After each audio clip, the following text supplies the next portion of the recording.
स्वागत है आपका एक और महत्वपूर्ण क्लास में। तो कैसे हैं? मुझे उम्मीद है कि आप अच्छे होंगे। यदि आप हमारे चैनल विद्यापीठ को पहली बार देख रहे हैं तो इसको सब्सक्राइब कर लें। यदि आपने सब्सक्राइब किया है तो आप वीडियो को लाइक जरूर करें। तो चलिए शुरू करते हैं एक और महत्वपूर्ण वीडियो जो हिंदी साहित्य के आदिकाल एवं नामकरण से संबंधित है। पहला सवाल कह रहे हैं कि जैन धर्म के प्रचार के लिए रचित शौकाचार को हिंदी की प्रथम रचना माना जाता है। इसके लेखक कौन है ये आपको बताना है। शैलभद्र सूरी, देवसेन, अशोक कवि या जयदत्त सूरी।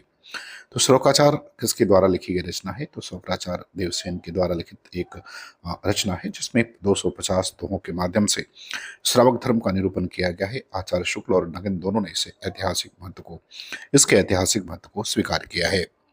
दूसरी सवाल पर आते हैं। निम्नलिखित कथनों पर विचार कीजिए।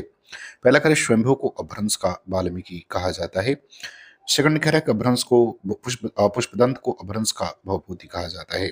अब आपको कोट में बताना है, केवल पहला सही है। बी कह रहा है कि दूसरा सही है। सी कह रहा है कि पहला और दूसरा दोनों सही है और डी कह रहा है कि दोनों गलत है। तो आपको बताना है कि इसका सही उत्तर जो है वो क्या हो जाएगा। तो देखिए, इसका विकल्प सी सही हो जाएगा। पहला और दूसरा दोनों सही है। पौमचरिव राम कथा की रचना की है स्वयंभू ने, जिनके कारण इन्हें वाल्मीकि कहा गया। पुष्पदंत को उनकी प्रतिभा के कारण जो है भयाणी ने अपभ्रंश का भवभूति कहा है। तीसरे सवाल पर आते हैं। पुष्पदंत ने स्वयं को निम्नलिखित में से कौन सी उपाधि दी है? अभिमान मेरु, काव्य रत्नाकर, कविकुल तिलक या उपयुक्त सभी। तो पुष्पदंत ने स्वयं को कौन सी उपाधि दी है ये बताना है। तो उन्होंने अपने आप को जो है वो अभिमान मेरू भी कहा है, काव्य रत्नाकर भी कहा है और कवि कुल तिलक भी कहा है। अर्थात उपयुक्त सभी जो है विकल्प इसमें क्या होगा, वो सही हो जाएगा। बात करते हैं सवाल नंबर 4 की। कह रहा है कि भारतेश्वर बाहुबली राज के रचयिता कौन है जिन्हें षड्भ चित्रगुप्त ने हिंदी का प्रथम कवि स्वीकार किया है? शालिभद्र सूरी, विजयसेन सूरी, जयदत्त सूरी या सुमतिगढ़। तो आपको बताना है कि गुप्त जी ने हिंदी का पहला कवि किसे माना है जिनकी रचना भारतेश्वर बाहुबली राज है? तो शैलभद्र सूरी को माना। विकल्प ए उत्तर सही हो जाएगा। इनकी रचना भारतेश्वर बाहुबली रास में कुल 205 छंदों का एक खंड काव्य है। यह वीर और शांत रस के ओतप्रोत जैन साहित्य की एक महत्वपूर्ण रचना है। 5 नंबर सवाल पर आते हैं। अपभ्रंश साहित्य में कड़वक पद्धति का अर्थ जो है वो क्या है? ए करे केवल दोहों का प्रयोग। बी करे कि आठ आठ पद्धड़ियों छंदों के बाद एक धता दोहा देना। और सी करे गद्य और पद्य का मिश्रण। और डी करे कि मुक्तक काव्य शैली। तो आपको क्रमक पद्धति का अर्थ बताना है। इसका अर्थ क्या होगा? तो अर्थ विकल्प बी हो जाएगा। आठ आठ पद्धड़ियों छंदों के बाद एक दोहा को देना जो है वो क्रमक पद्धति कहलाती है। चरित काव्यों में एक प्रसिद्ध जो है ये पद्धति लोकप्रिय थी। इसमें 7 या 8 चौपाइयों के छंद के बाद एक दोहा दिया जाता था, जैसे कड़वक कहा जाता है। सवाल नंबर 6 पर आते हैं। सिद्ध हेम या शब्दानुशासन नामक प्रसिद्ध व्याकरण ग्रंथ के रचयिता कौन है? हेमचंद, मेरुतुंग, सोमप्रभ सूरी या धनपाल। तो इसके रचयिता कौन है ये आपको बताना है। तो इसके रचयिता हेमचंद हैं। ए विकल्प सही हो जाएगा। हेमचंद जो है वो जैन आचार्य थे। प्रकृत का पाणिनि कहा जाता है इन्हें। उनके इस ग्रंथ में संस्कृत, प्राकृत और ब्रंश तीनों भाषाओं का समावेश देखने को मिलता है। चलिए बात करते हैं सवाल नंबर 7 की। भविष्य कहा के रचयिता कौन है जिसे डॉक्टर विंटर निट्स ने रोमांटिक महाकाव्य कहा है? स्वयंभू, धनपाल, चुनिंदु या मुनि राम सिंह। तो आपको भविष्य कथा के रचयिता का नाम बताना है। तो इसके रचयिता का नाम धनपाल है। बी विकल्प इसका उत्तर सही हो जाएगा। धनपाल का जो समय है वो 10वीं शताब्दी है। 8 नंबर सवाल पर आते हैं। परमात्मा प्रकाश और योगसार जैसी रहस्यवादी रचनाओं के प्रणेता कौन है? जो हिंदू, मुनिराम सिंह, पुष्पदंत या देवसेन। तो इन रचनाओं के लेखक कौन है ये आपको बताना है। तो ये जो हिंदू की रचनाएं हैं ये विकल्प सही हो जाएगा। जो हिंदू 6ठी शताब्दी के एक प्रसिद्ध कवि हैं। अपभ्रंश में दोहा छंद का आरंभ इन्हीं के समय से माना जाता है। इनकी रचनाओं में अंतर साधना पर बल दिया गया है। सवाल नंबर 9 पर आते हैं। पुष्पदंत के किस ग्रंथ में 63 महापुरुषों का जीवन चरित्र वर्णित है? उदय कुमार चरिव, चसार चरिव, महापुराण या पाहुड़ दोहा। तो सही उत्तर क्या होगा? तो देखिए, इनकी जो पुष्पदंत की रचना है जिसमें 63 महापुरुषों का जीवन चरित्र वर्णित है उसका नाम महापुराण है। विकल्प सी उत्तर जो है इसका क्या हो जाएगा, वो सही हो जाएगा। सवाल नंबर 10 पर आते हैं। अपभ्रंश का स्वर्णकाल किस समय को माना जाता है?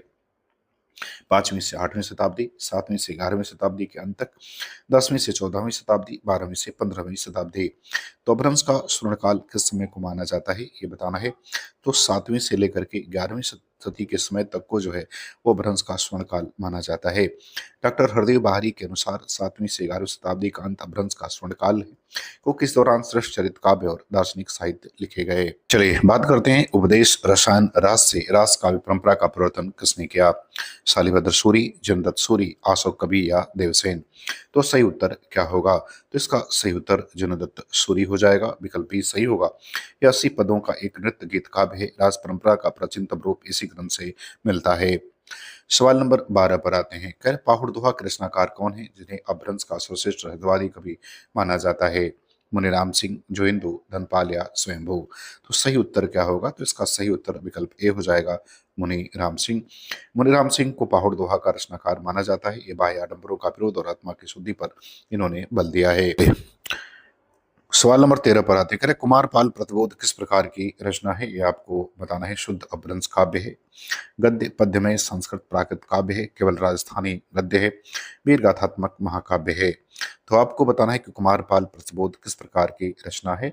देखिए सोमप्रभ सूरीकृत यह ग्रंथ जो है राजा कुमारपाल को दिए गए उपदेशों का संग्रह है, जिसमें बीच बीच में अपभ्रंश के दोहे भी जो है वो आते हैं। तो विकल्प बी उत्तर इसका सही हो जाएगा। सवाल नंबर 14 पर आते हैं। 14 में कह रहा है कि प्रबंध चिंतामणि के लेखक कौन है जिनमें पुराने राजाओं के आख्यान संग्रहित हैं।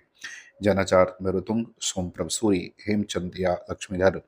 तो सही उत्तर इसका क्या हो जाएगा, तो इसका सही उत्तर जैनाचार्य मेरुतुंग हो जाएगा, ये विकल्प सही होगा।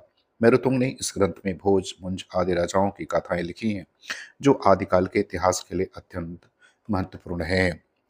सवाल नंबर 15 पर आते हैं। करके स्वयंभू के पौमचर्यु को किसने पूर्ण किया, ये बताना है। उनके पुत्र त्रिभुवन ने, पुष्पदंत ने, धनपाल ने या किसी अज्ञात कवि ने। तो देखिए स्वयंभू का जो पौमचर्यु है उनके पुत्र त्रिभुवन ने उसे पूरा किया। पौमचर्यु में कुल 90 संधियां हैं, जिसमें से 83 संधियां स्वयंभू ने लिखी और अंतिम 7 संधियां जोड़कर उनके पुत्र त्रिभुवन ने इसे जो है वो पूर्ण किया। 16 नंबर सवाल पर आते हैं। कर चंदनमाला रास की नायिका का सतीत्व निरूपण किस कवि ने किया है। शालिभद्र सूरी, आशव कवि, विजय सेन सूरी और जिनधर्म सूरी। तो आपको बताना है कि चंदनमाला रास जो है कि नायिका का सतीत्व निरूपण किस कवि ने किया, अर्थात चंदनमाला रास किसकी रचना है। तो ये रचना जो है वो आशव कवि की है, भी विकल्प सही हो जाएगा।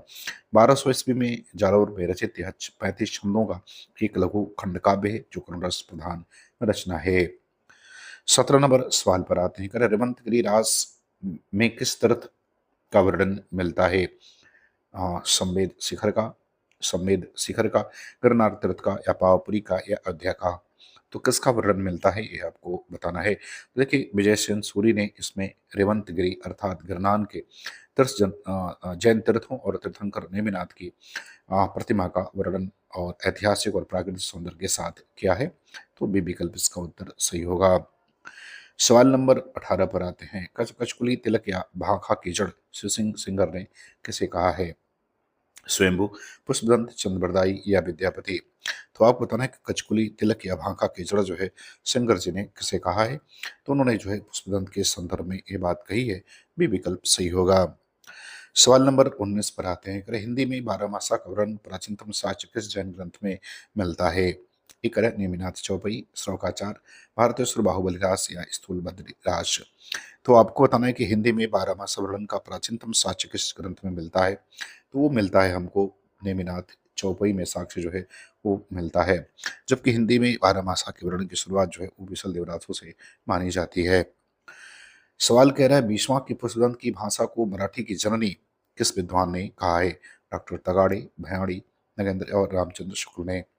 तो किसने जो है इनको मराठी की जननी इनकी भाषा को कहा है। तो ये बात डॉक्टर तगाड़े ने कहा है, ये विकल्प उत्तर सही हो जाएगा।